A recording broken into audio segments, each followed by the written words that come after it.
இப்போ ஆண்குறி எப்போ வந்து பெருசாகுது?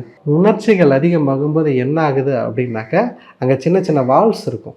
சரிங்களா? அது வந்து ஓப்பன் ஆகும். அந்த ஹார்மோன் வரும்போது அந்த இடத்துல வரும். அப்போது அந்த பகுதிகளில் வந்து பிளட் ஃப்ளோ வந்து அதிகமாகுது. அந்த பிளட் ஃப்ளோ அதிகமாகிறதுனால தான் அது வந்து விரைப்புத்தன்மை நல்லா பெருசாக இதாகுது. ஓகேவா?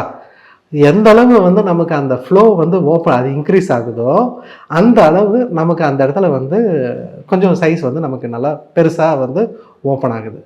இப்போது இந்த மாதிரியான தைலங்கள் வந்து நம்ம கொடுக்குறோன்னு வச்சுக்கோங்க. இப்போ நம்ம உள்ளுக்கு கொடுக்குற மருந்துகள் வந்து நம்ம கொடுத்துட்டு, தைலங்கள் கொடுத்து அந்த மசாஜ் நம்ம கொடுக்கும்போது, ஆட்டோமேட்டிக்காக என்ன ஆகும் அப்படின்னாக்க, அந்த இடத்துல ஃப்ளோ வந்து நார்மல் ஆகும். அப்போ ஆட்டோமேட்டிக்காக வந்து என்ன ஆகும், ரெகுலராக யூசேஜ் பண்ணும்போது தான், ரெகுலராக இன்டர்கோர்ஸ் வைக்கும்போது தான் அந்த ஃப்ளோ வந்து அதிகமாக அதிகமாக ஆண்குறி சைஸ் வந்து பெருசாகிட்டே போகும்.